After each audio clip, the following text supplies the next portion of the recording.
Has Oleksandr Usyk and Rico Verhoeven put boxing into disrepute? We'll be talking about that today on the review show.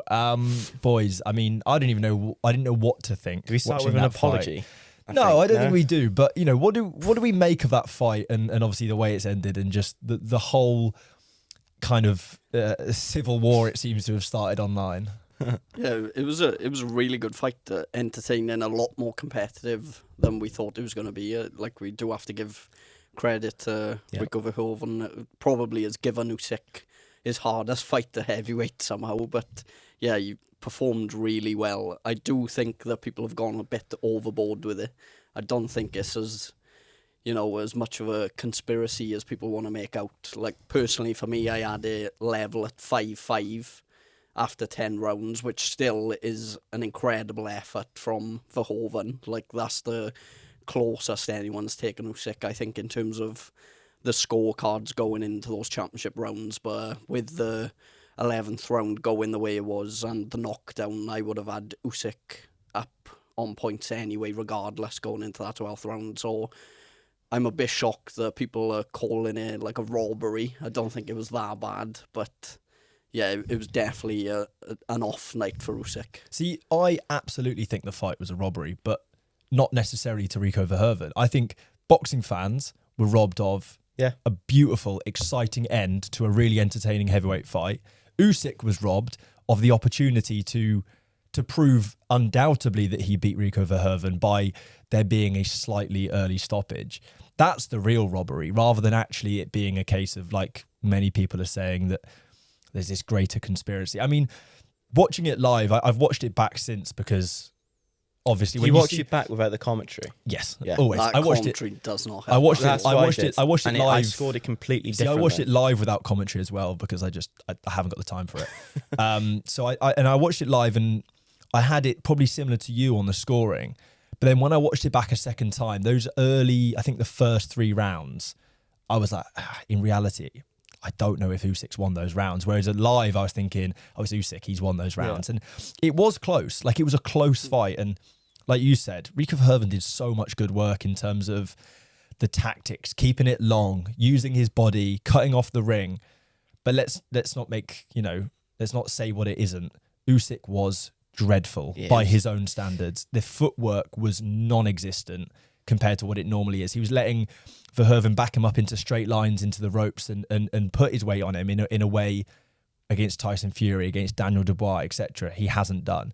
And the lead hand was non-existent. I mean, that lead hand is normally the busiest thing on planet Earth during an Usyk fight, and it was almost non-existent. So it's really hard to pick it apart because I think Usyk was so poor and Verhoeven was actually a lot better than we thought he was going to be. And so it turned into what it was, which was a pretty even fight. It was a bit like it was unorthodox. It was like the way he approached the fight was a way that Usyk probably wasn't expecting from him. And you watched a lot of him in his kickboxing sort of style, and it was a completely different style it looked like on Saturday night that he had. And yeah, I'm a bit like Ben with the scorecards, but I actually had Rico up, I think 2, but then the knockdown came along and then it's like, well, the 12th round is going to be the decider. And I'm not being funny. There's me going at the end of the 11th when the referee jumps in. I'm like, oh my God. I was about to message in the group chat. This 12th round is going to be incredible. Someone's going to be trying to survive and then the other person's trying to take him out. And then I'm there and then, what's his name? Todd Grisham's like, what are you doing? And I'm thinking, what's he talking about? And then obviously the referee's called it off and I was quite shocked. But you rewatch it again and again and again. And every time I've rewatched it since, I do hear the bell. So I didn't hear the bell live either, actually. When I watched it live, I didn't hear it, and I was like, oh, that's a bit of an early stoppage, but like I don't mind it. And the problem I have with the whole thing. How long was that? 10 seconds as well, mind? Well, they split the gum shield, which is clever. Lots of fighters do it. But the problem I have with the whole thing is, I am almost certain that Usyk will have gone on to finish that fight and get the knockout. And boxing is a fight that is fought over 12 rounds, and it doesn't matter the scorecard at the point of a stoppage. You win that fight. That's the rules of the sport. And he deserves to be able to say, I beat Rico Verhoeven undoubtedly. Or Rico Verhoeven in those 10 rounds prior earned the right to get back out in that 12th round. It's a world title and fight. Hold on to it and give the judges a decision to make. That's what we all deserved.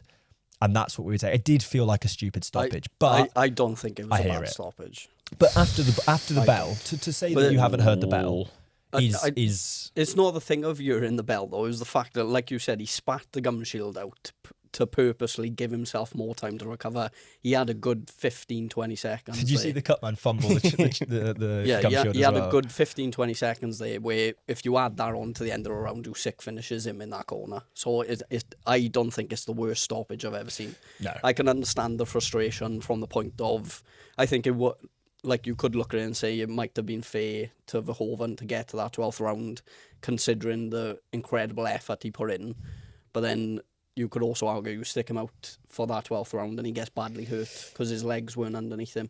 And someone like Usyk can really damage it when he knows. Yeah, this is the problem. If it was Usyk, what would you say about the stoppage then? Though? Then the fight. If it was the same way round, then Usyk was as badly hurt as Verhoeven was from that shot. But do you think the referee would stop it? Out. I don't know. Maybe not. I think being real, you're we know probably he right wouldn't. in that aspect. I don't think he would have stopped it because it's Usyk, and I'm not saying that's right, but I personally felt that stoppage in that time wasn't as bad. We've definitely seen worse 100%. I didn't think the stoppage was bad, and I just remember looking at it and going, that was a touch early, and watching it back actually, ruined my like night. you say, he does slump back onto the ropes after one of those shots, and that is the trigger for the ref to stop the fight. And there's been a lot of talk about whether or not the ref would have been going to stop the fight before the bell, and therefore he can't hear the bell and go. You do see him going to jump in before the bell is rung. Yeah. Exactly. So in many ways, this is completely been blown out of proportion. Like you said as well, the round that I gave, I think, to Verhoeven that you've given to Usyk, probably, I imagine, within your scoring, they were narrow rounds. There was very little action, genuine quality boxing action throughout most of the rounds. 4th round for Usyk, I remember watching those first 3 and thinking, okay, yeah, this is a bit odd, but it'll turn. That 4th round when Usyk starts letting his hands go, I go, yes, this is what we've been waiting for. This is what we're getting. Cool. Panic over. That's what he does, isn't it? He tries to work out his opponent, and you're like, the first 3 rounds, you're sat there thinking, oh, this is it. This is kind of expected here from But then Usyk. 5, 6, 7, Exactly. 8, when Verhoeven started picking up those mid rounds again afterwards, I thought, and not getting tired as well. yeah, and you're but thinking, let's be real. By the end of that 10th and 11th, that's when to do what he did for the length of what he did was immensely impressive. Not many fighters have the ability to be that active. Usyk is one of the few that has the ability to be so active with their hands and the feints and the body to tire out your opponent. But he did start to tire, and that's when Usyk was able to turn up the heat and end it. It was a mental fight, and I just wish it was able to stand alone as what it was, rather than kind of be shoved into the category of Fury and Ngannou, of etc., where it's kind of going, this feels a little fishy. Here's a question then.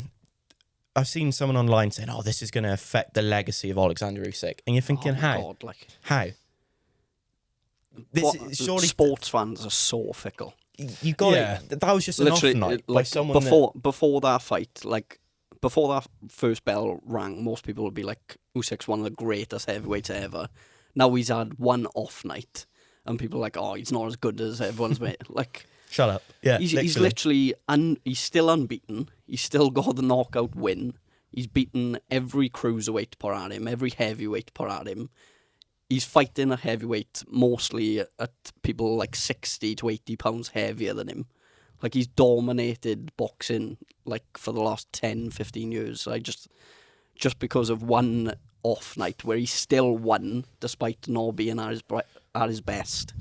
And people just want to jump on the bandwagon of, oh, he's really bad. Like, yeah, I mean, online boxing opinion. Twitter was a funny place on Saturday. It's an echo chamber, and everything like, gets louder and louder and more obscene over time. But I think the reality of the matter is, when you look at Usyk now, I suppose this verges into speculation a little bit. But what is it, and what was it that meant he came into that ring? Do you think it's that mentality thing heavy. of it's difficult to get yourself in that killer mindset when you're going into someone that you should, in theory, comprehensively beat? Or is it the weight? like I think he was 10 pounds over what he normally is weighed. Career heaviest ceremony.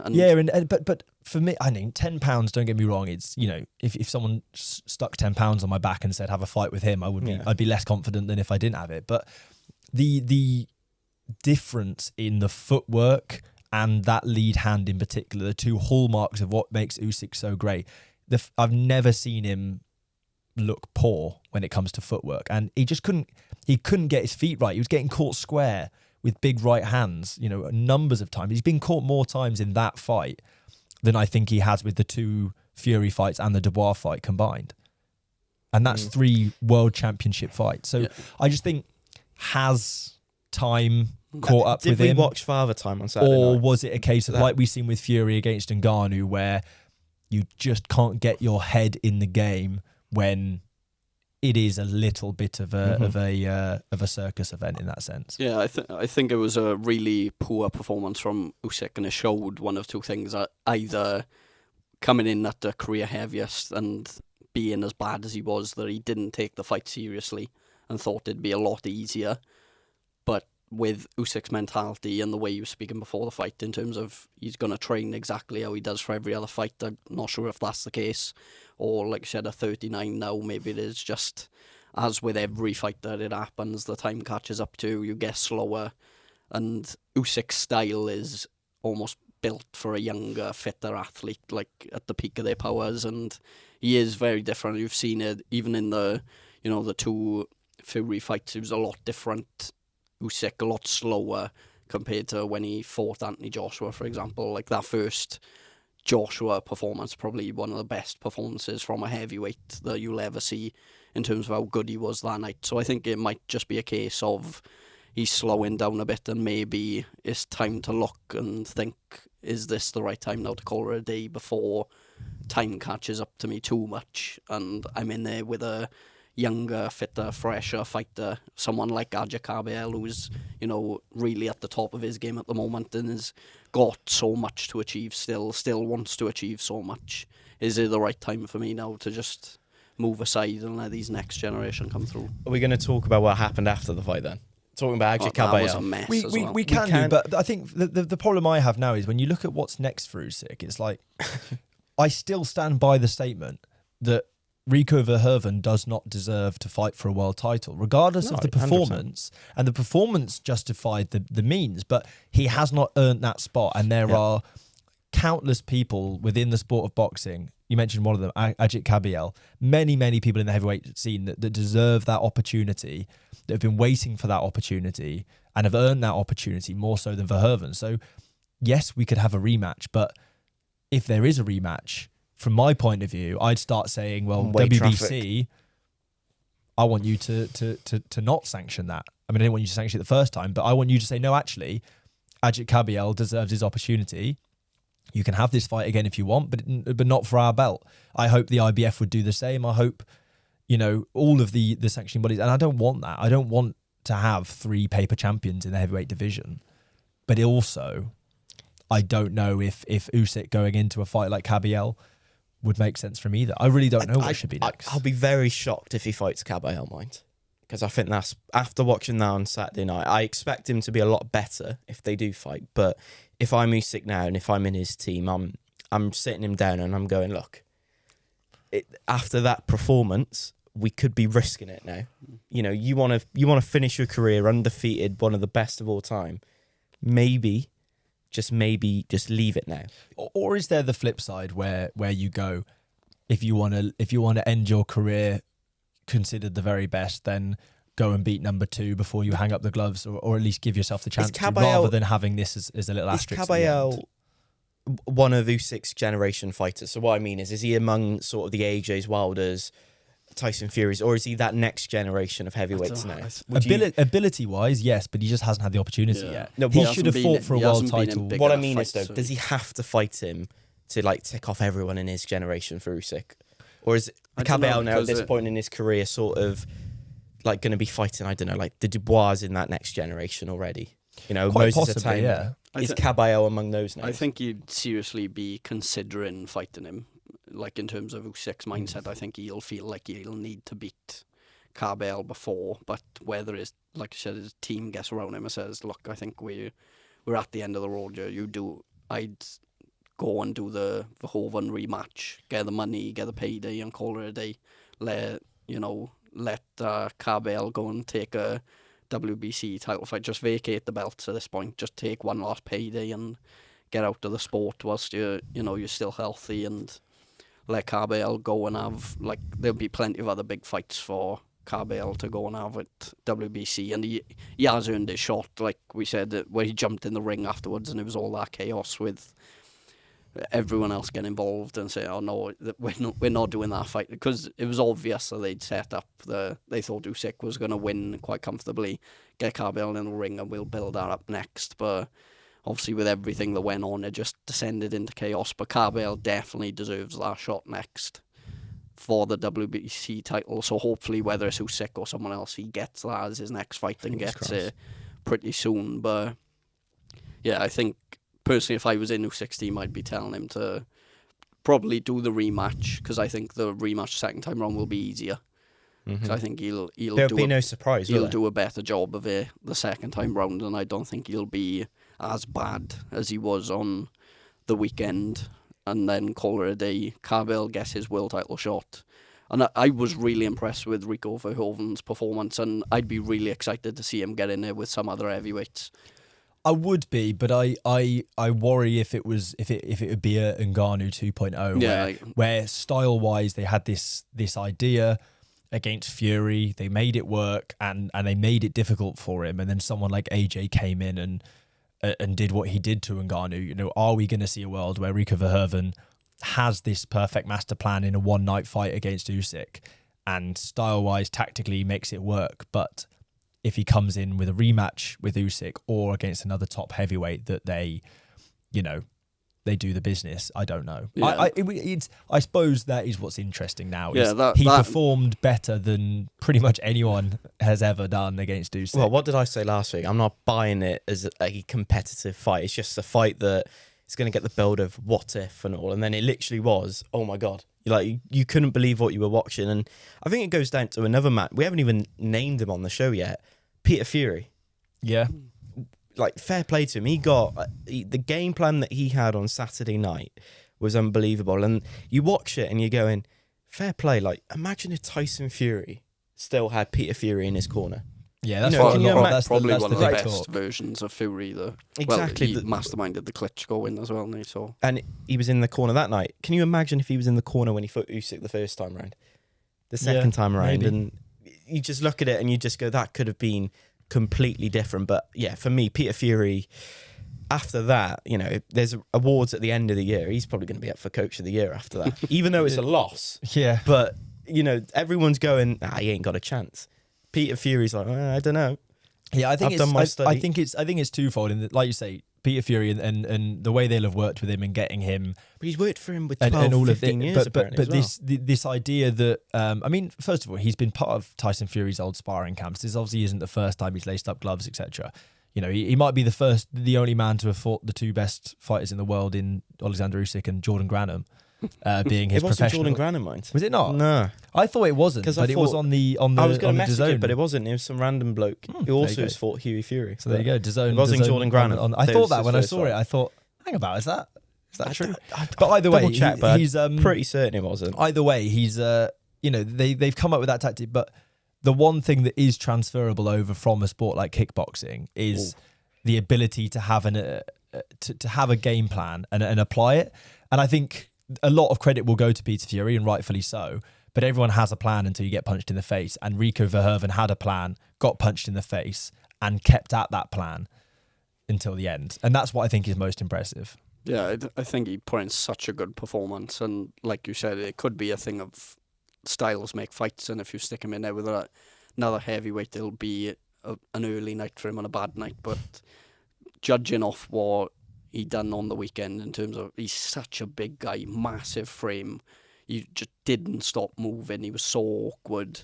His engine was brilliant for someone of that size, and to keep it up for near enough 10 rounds against the best heavyweight of a generation, I thought was really impressive. So I'd definitely be interested after that. I didn't know much about him, like we said last week, but I was so impressed on the weekend that I'd definitely be interested in seeing him go again. I think they'll be pushing for that Usyk rematch, but even if it's not that, I would not be against seeing him in some other fun fights with heavyweights. I don't know exactly who would be interested, but you might look at him now and think he's a bit more of a tricky opponent than what you would have originally thought. But yeah, there's definitely a place for him there if he wants it, I think. You hope he continues in boxing now, because there's something there, I think, with Rico. Yeah, maybe. it might be a flash in the pan, but either way, but it's I good think fun. it's the sort of fights that we see. Like, he's a main event fighter who fights these sort of fights that you didn't see coming, like this one last Saturday. And yeah, he's just an incredible performance. And talking about his first opponent, Janos Finferrer. I think I pronounced that right. I like the idea then that DAZN have been putting the graphic together and gone, who's he fought in that first fight? I was probably mathematically it was probably Jordan Granum. Yeah. If you're looking at the stats, what was his fight percentage wise, you saw him on Saturday night, didn't you, Jordan? Yeah, Jordan Granum was must down have been there. like his 200 off. Crazy journeyman, 20. unbelievable fighter. But yeah, look, Rico, I think you look at the names in the heavyweight division now, there's just money fights out there for a lot of them. If, like, I don't know, for example, Derek Chisora, take him out of retirement, put him up against Wilder. Deontay Wilder, yeah. After that win, or do you say you can't build him and go, right, Rico, we're gonna put you in against someone that's gonna put you in the rankings now, and you'll be top 10, whatever. He's probably number 1 in the WBC rankings after that on Saturday night. Quite possibly, but all I can see him fighting now main events in some weird locations in the world. I mean, this night, that night of boxing has blown the heavyweight division wide open. You know, you look at the IBF. What now happened what did happen in that fight? I don't know. Considerable favourite Richard Torres Jr. We're going to delete the preview, I think. No, but you know, I think technical ability wise, you know, Richard Torres Jr. has a huge amount on his side. Me and Ben weren't willing to commit to him being quite the favourite that you had, because don't know what you're talking about. Frank Sanchez, other than a loss to Kabayel, is a near perfect heavyweight in terms of the record. And I just think when you're going to make silly mistakes like Torres did, you're going to get paid for it. There was far too often he held his feet after landing a shot against a big guy like that. And as a southpaw, if you're coming up against someone in the orthodox stance, and you're going to fall over to that left-hand side, you are going to eat a backhand. And he got away with it once about 10 seconds before the knockout. And then, you know, the second time it came round, it's that is what it is. That's the heavyweight division. It only takes one. But does that become the most exciting or the most sought after fight now? Somebody versus Frank Sanchez. You know, will Queensbury be blowing up his phone saying Atoma, Hrgovic, anyway? Like, we've got fighters. Which one do you want? Yeah, I think Hrgovic and Sanchez would be a fun fight after his recent win. But yeah, that one shot, wore a shot to win the fight, and he's probably going to get elevated to full champion at that point. So it's basically a shot that's made him a world champion. He looked way bigger, stronger, and better than what we've seen him in recent fights. And yeah, the boxing cynic in all of us suggests that you worry that there might be some foul play at hand, but until that doesn't come to light. On Saturday, when he made his ring walk, he didn't have his knee support thing on, and I went, oh no, Torres Jr. is in trouble here. Because if he had that on, I was thinking, oh, I'm quite confident there. But when I saw that, I was like, uh-oh. I mean, to be honest, like, I understand, and I had the same initial thought when and he looks older than what he is though as well. He's been out the ring for what, 360, just shy of a year, I believe it was, and obviously the knee, and I don't think he looked spectacular. No, you know, I think perfect fight for Moses the Timer. Let's be real. If it comes back that there is a negative test, then I'm not going to be surprised. But I'm not going to accuse him of that, because I don't think it was a spectacular performance. I think a number of times in that fight, Richard Torres made quite rookie mistakes to be fighting against a good heavyweight, and got made to pay for doing so. and like you said, I think if you stick Moses Atoma in there, I think Moses Atoma has a great night. If you stick Filip Hrgović in there, I think that's a really great fight. I think Filip Hrgović probably still goes into that one, maybe a narrow favourite. I don't think it's rewritten my thoughts on Frank Sanchez. I just think Richard Torres gave it to him on the night. I was looking at it last week as American boxing needs a heavyweight star. And I thought that was the perfect fight for Torres Jr. to go in and get a decent win, a decent name. You know, he's in the world title picture frame then after that. And yeah, I wasn't expecting him to lose by knockout for anything, but fair play to Sanchez. And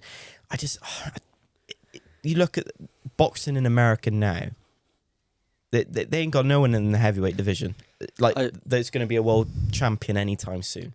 I think the biggest issue with American boxing is the fact that their biggest and best athletes coming out of America, if you're of that size and are looking at what sport am I going to get into to try and change my life, boxing, isn't it? No, it's true. They've got the NFL, they've got basketball, they've got everything else where you can make a lot more money a lot quicker without the damage, really, well, bar the NFL maybe. Yeah, and I suppose the benefit is as well, when you retire from the NFL, you can just fight Jake Paul. So, you know, good point. Yeah, you get that extra payday. That's who Rico should fight.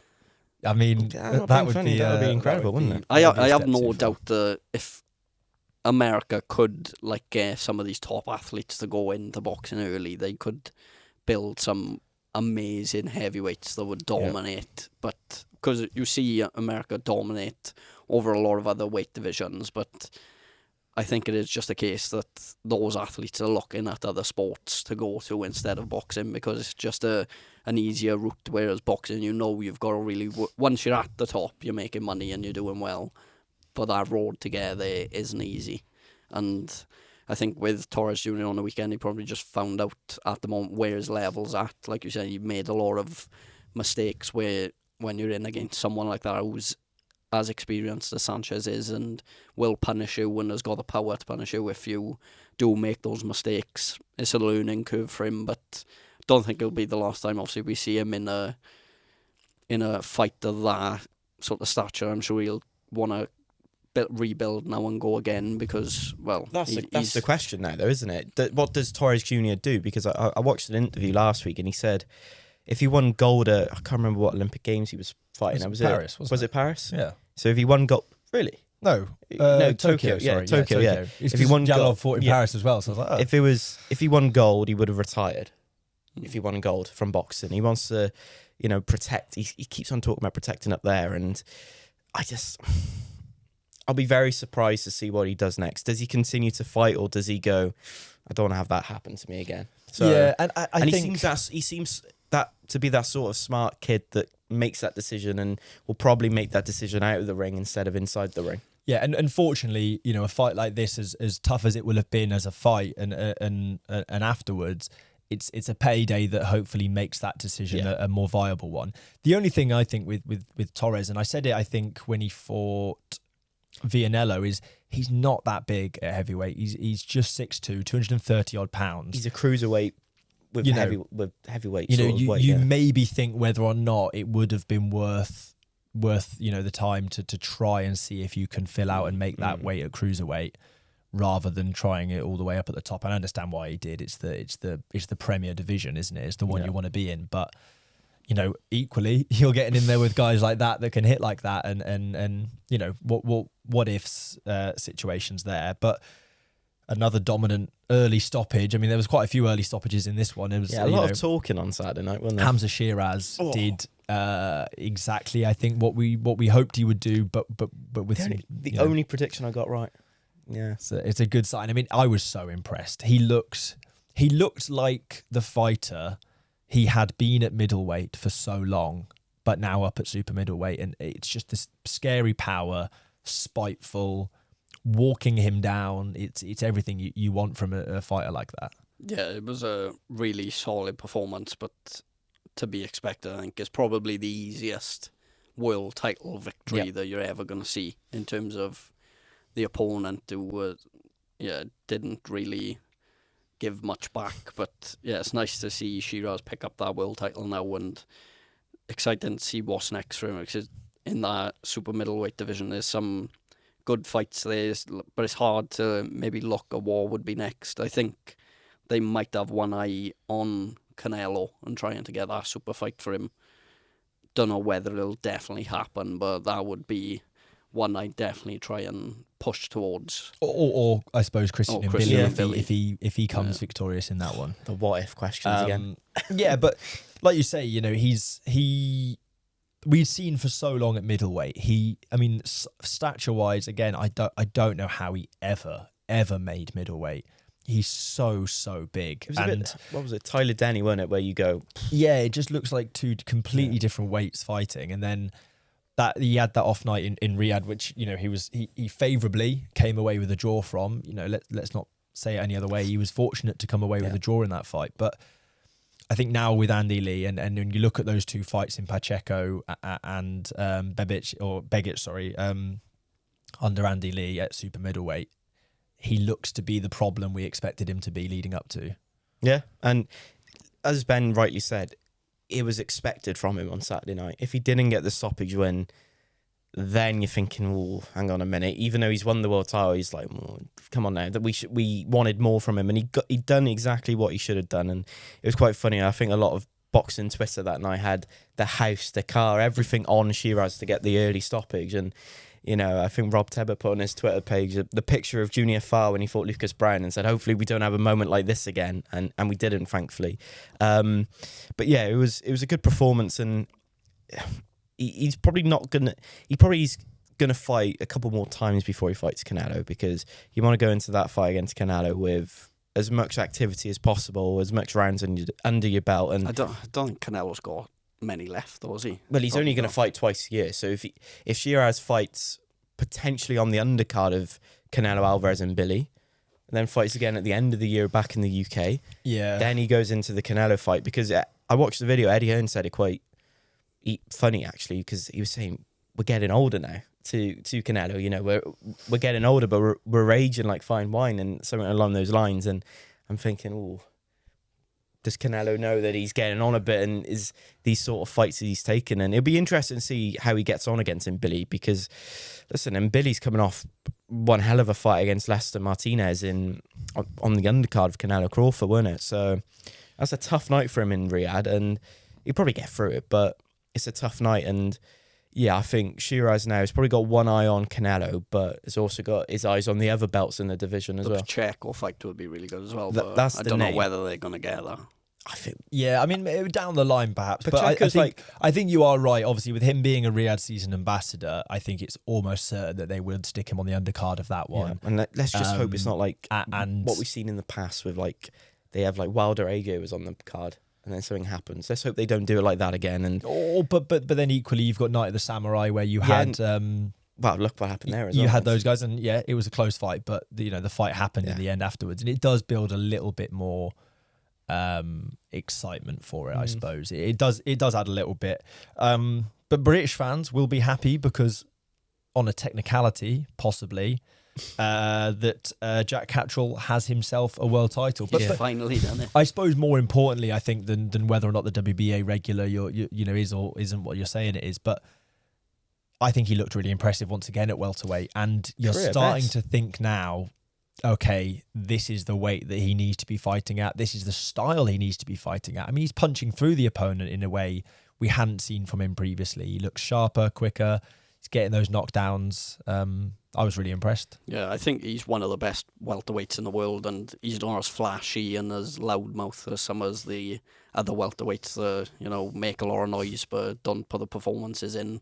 But that was one of his best performances to date, and that backhand is just sort of the counter punching he's got down to like a fine art now. He's just looked so good, and the early knockdown just built the confidence as well. He just looked really, really good, and I think he's looking at Rolly Romero will be likely the super champion. So we got the regular champion and the super champion going head to head. That would be a good next fight for him. One I think he could and should get through.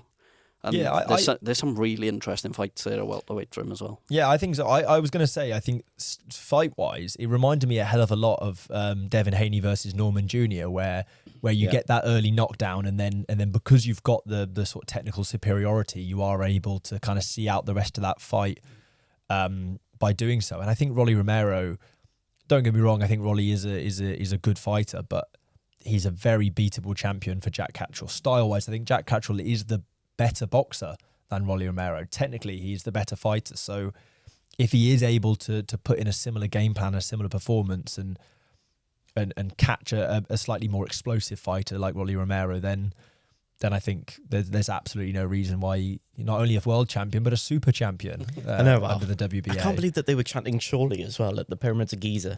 Yes. That's mental. Yeah, cracking performance by Jack Catterall. And I think a lot of people went into that fight we were quite split, I think. Some of us went Giasov, some of us went Catterall, and I think a lot of people were going into that 50-50 thinking, but I was expecting a lot more from Giasov. Obviously, outside of the ring, he's gone through an absolute nightmare that is awful. But inside the ring, I was thinking, as much as Catterall had a good start, I'm looking at Giasov and I'm thinking, he'll get into this fight at some point.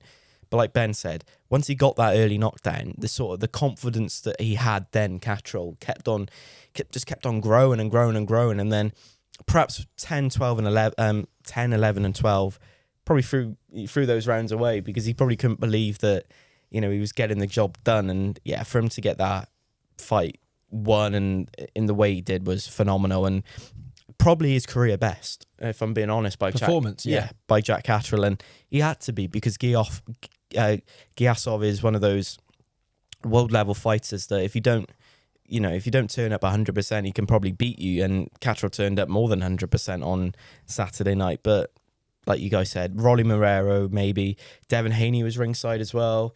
I think Ryan Garcia was sat in front of him. That whatever happens there, I don't know. I don't really care. But yeah, for Jack Catterall now, it's just get him all the names in the division.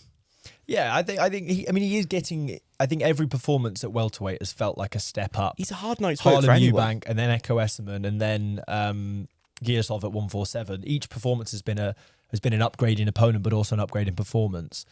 And I suppose when you keep doing that, you start to think, how long can this go on for? But like you say, I think get a big fight, get that Rolly Romero fight, and then if you've got he must be mid-30s, surely. He is 32, so time is still somewhat on his side, particularly when you look at someone like Echo Esserman that's gone on. So I think, I'm buzzing for him. I'm well happy for him. I think it's deserved. Yeah, it lifts that little bit of pressure as well. And he waited so long to get his hands on that world title, and it's almost like monkey on his back that he's kind of got rid of now. So you've ticked that box off.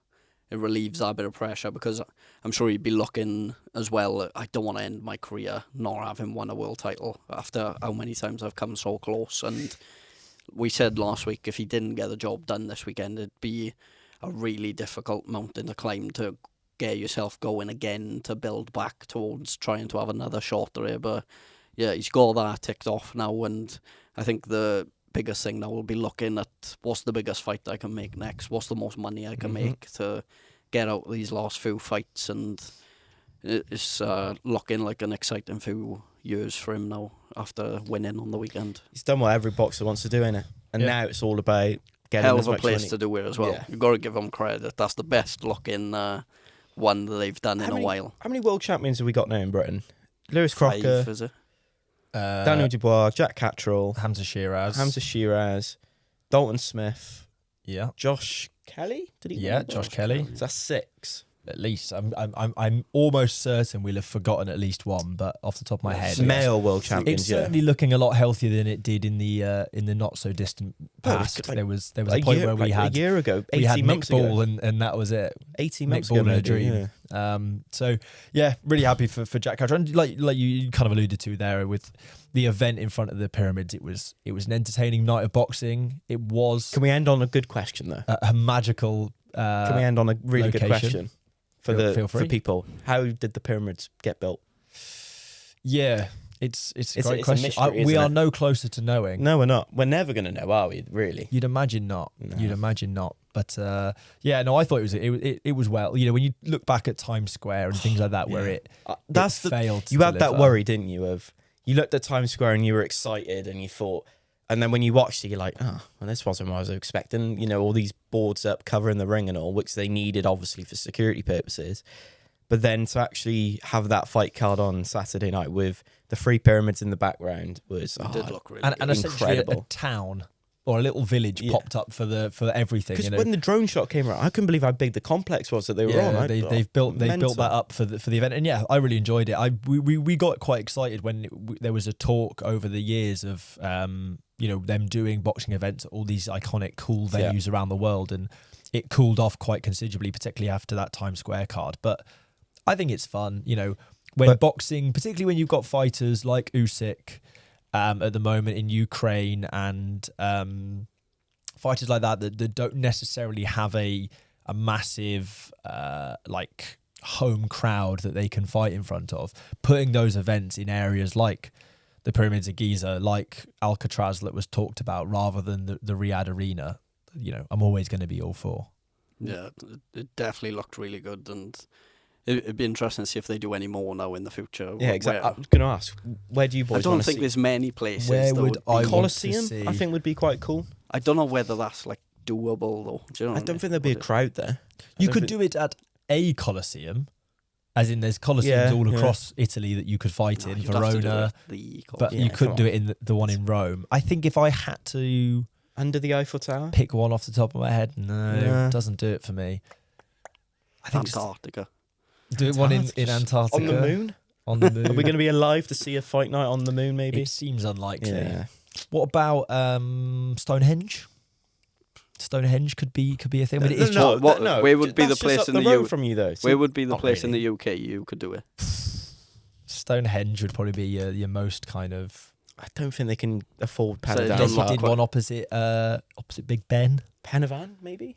Get Top up of there. Panavan. You went up there the other day. I did. No. Um, Yeah, let us know. Anyone in In the the comments, if UK. you've got an idea of a We cool could- venue, They won't do it in Buckingham Palace. any cool venues that you could stick a boxing event in. Oh, easy. Centre Court Wimbledon. They were Wimbledon going would to be do that mine once. I Stick swear. a boxing Yeah. event, Centre Court Wimbledon. Probably the most Wimbledon would be iconic, good. one of the most iconic sporting venues in Would the be country. pretty cool, yeah. So I swear They I read used one somewhere. of the tennis courts out in America. I think Usyk has not Usyk. Sorry, I think Eddie Hearn said his dream Was would to be do to one, promote yeah. one at Wimbledon. I think that was where it came from. Queens, wasn't it? Where the US Open is. Yeah, they did one out Yeah. there, so it's possible. Why not? that would be Because good. presumably they don't get particularly used the rest of the year when Wimbledon's not on. We'll have to have a think. Maybe if we remember between recordings, we can stick one in the next episode as a shout out. Speaking of which, Oshaki Foster, Raymond Ford, Dimitri Bivens returning. Charlie Edwards is in a good fight. It's a nice busy weekend of boxing again this coming weekend. So if you haven't already, then obviously subscribe on YouTube or follow us on Spotify. There's a lot more of you guys listening on Spotify at the moment. Are there? So if you haven't already, then follow us on Spotify so you get notified, etc. when we upload. Other than that, we'll obviously see you all later on in the week for the preview show. Punches chance.